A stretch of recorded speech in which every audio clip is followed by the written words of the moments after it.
Hi, we're here today with a special message from the Connecticut Witch Trial Exoneration Project. Today is the 379th anniversary of the hanging of Alice Young for witchcraft in Hartford, Connecticut. Who was Alice? Why is her story important? For more than 200 years, Alice's name was forgotten, not recorded in any existing documents. The only reference was a note in the journal of John Winthrop, the governor of Massachusetts, which says, "One blank of Windsor arraigned and executed at Hartford for a witch."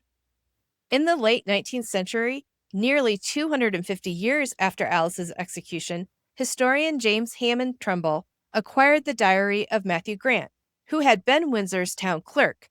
Inside the cover of the book was an entry that read, May 26, 47, Alice Young was hanged.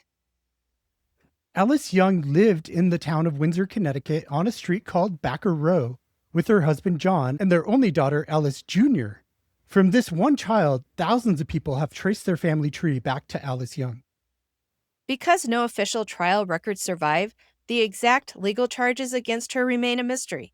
However, historians strongly theorize that her accusation was tied to a devastating epidemic, likely influenza, that swept through the Connecticut River Valley in early 1647. According to Connecticut colonial law, she would have been convicted of a diabolical pact. During this outbreak, 4 of the children of Alice's next door neighbor, Thomas Thornton, died.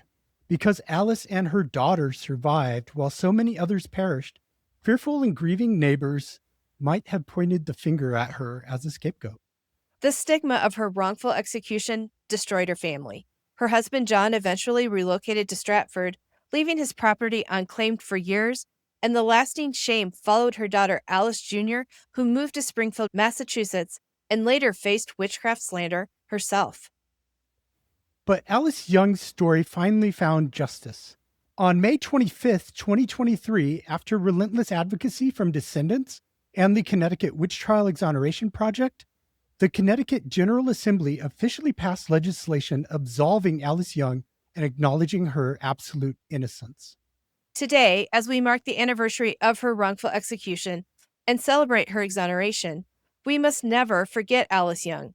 Remembering her history helps us recognize and stand against modern witch hunts happening around the world today to other women. One way to remember Alice is to visit her memorial brick in Windsor's town center. If you choose to honor her through social media, we would love for you to tag us so we can share it.